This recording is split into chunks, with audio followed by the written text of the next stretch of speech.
ગુજરાતમાં છેલ્લા ઘણા સમયથી રાજકારણ ગરમાયું છે। એવામાં જ્યારે અમિત શાહ આજે ગુજરાતના પ્રવાસે છે અને ભાજપ દ્વારા નવા સંગઠનની જાહેરાત કરવામાં આવી છે। વિગતે ચર્ચા કરીએ સમગ્ર વિષયની। નમસ્કાર, હું હંસિની અને તમે જોઈ રહ્યા છો નિર્ભય ન્યૂઝ।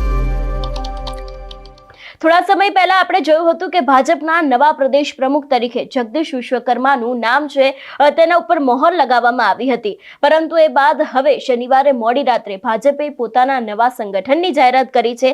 આ વિષયને લઈને વિગતે વાત કરવામાં આવે તો ગુજરાત પ્રદેશ ભાજપ પ્રમુખ તરીકે જગદીશ વિશ્વકર્માની જાહેરાત કરાયા બાદ શનિવારે મોડી રાત્રે તેમની ટીમની પણ જાહેરાત કરી દેવામાં આવી છે। ગુજરાત પ્રદેશ ભાજપ સંગઠનની નવી ટીમમાં 10 ઉપપ્રમુખ બનાવવામાં આવ્યા છે, જ્યારે અનિરુદ્ધ દવે, ડોક્ટર પ્રશાંત કોરાટ, હિતેન્દ્રસિંહ ચૌહાણ અને અજય બ્રહ્મભટ્ટને મહામંત્રી બનાવવામાં આવ્યા છે। પાર્ટી દ્વારા જાહેર કરાયેલ યાદી મુજબ પ્રદેશ ઉપાધ્યક્ષ પદે અનુભવી નેતાઓને જવાબદારી સોંપવામાં આવી છે, જ્યારે મહામંત્રી અને મંત્રી તરીકે સંગઠનને મજબૂત બનાવવા માટે સંતુલિત અને પ્રતિનિધિત્વ ધરાવતી ટીમ બનાવવામાં આવી છે। સાથે સાથે કિસાન મોરચા, યુવા મોરચા, મહિલા મોરચા, ઓબીસી અને જે પ્રદેશ પ્રમુખો છે એ લોકોની પણ જાહેરાત કરવામાં આવી છે। આ વિષયને લઈને જો વધુમાં વિગતે વાત કરીએ તો ગુજરાત ભાજપ પ્રદેશ પ્રમુખ જગદીશ વિશ્વકર્મા દ્વારા શનિવારે મોડી રાત્રે સંગઠનના હોદ્દેદારોની જાહેરાત કરવામાં આવી હતી। મહામંત્રી કચ્છ જિલ્લાના અનિરુદ્ધ દવે, સુરેન્દ્રનગર જિલ્લાના હિતેન્દ્રસિંહ ચૌહાણ, ખાસ કરીને રાજકોટ જિલ્લાના ડોક્ટર પ્રશાંત કોરાટ અને ખેડા જિલ્લાના અજયભાઈ ભટ્ટની નિમણૂક કરવામાં આવી છે। ગુજરાત ભાજપ સંગઠનની ટીમમાં ઉપપ્રમુખ તરીકે અમદાવાદના સિનિયર નેતા ભરત પંડ્યાની નિમણૂક કરવામાં આવી છે।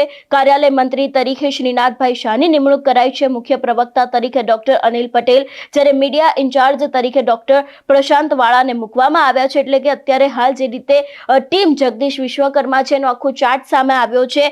ગુજરાત ભાજપે નિમણૂક તરીકે જ્ઞાતિ સમીકરણને કેન્દ્રમાં રાખતી સ્પષ્ટ રણનીતિ અપનાવી છે। પ્રદેશ પ્રમુખ છે રીટેક, પ્રદેશ ઉપપ્રમુખ પદે ક્ષત્રિય, પટેલ, બ્રાહ્મણ, અનુસૂચિત જાતિ, આદિવાસી તેમજ ઓબીસી સમાજના પ્રતિનિધિઓને સ્થાન આપવામાં આવ્યું છે।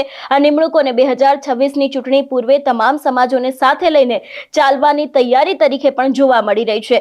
પાર્ટીની નવી ટીમમાં ઉપપ્રમુખ પદે વિવિધ સામાજિક વર્ગોનું સંતુલિત પ્રતિનિધિત્વ જોવા મળે છે, જેમાં પરંપરાગત વોટ બેંક ધરાવતા પટેલ સમાજથી લઈને ઓબીસી, એસટી, એસસી વર્ગ સુધીના નેતાઓને મહત્વની જવાબદારી સોંપાઈ છે। સાથે જ ઠાકોર સમાજ ને પણ સ્થાન આપીને ઉત્તર ગુજરાત અને ગ્રામ્ય વિસ્તારોના સમીકરણનું પણ ધ્યાન રાખવામાં આવ્યું છે। એટલે જે રીતે આ વખતે જ્ઞાતિ સમીકરણને જોઈને પણ ક્યાંક ને ક્યાંક ભાજપ દ્વારા પોતાના નવા સંગઠનની જાહેરાત કરવામાં આવી છે, કારણ કે એક બાજુ જ્યારે 2026ની અંદર અત્યારે હાલ સ્થાનિક સ્વરાજના પડઘા વાગી રહ્યા છે, 2027 પણ હવે દૂર રહ્યું નથી, વિધાનસભાની ચૂંટણી આવી રહી છે, એની પહેલા જે સમગ્ર જગદીશ વિશ્વકર્માની ટીમ છે તે ઊભી કરવામાં આવી છે અને એની અંદર જ્ઞાતિ સમીકરણને ખૂબ જ ધ્યાન રાખવામાં આવ્યું છે, જેથી કરીને જેટલા પણ ગુજરાતના વિસ્તારો છે દરેક વિસ્તારો કવર થઈ જાય અને હવે ક્યાંક ને ક્યાંક મોટી નવાજૂની ભાજપની અંદર પણ થઈ શકે છે એવી શક્યતાઓ લાગી રહી છે। કારણ કે જે રીતે ગુજરાત ભાજપે જે નિમણૂકોની જાહેરાત કરી છે એમાં જ્ઞાતિ સમીકરણને કેન્દ્રમાં રાખીને એવી સ્પષ્ટ રણનીતિ અપનાવી છે।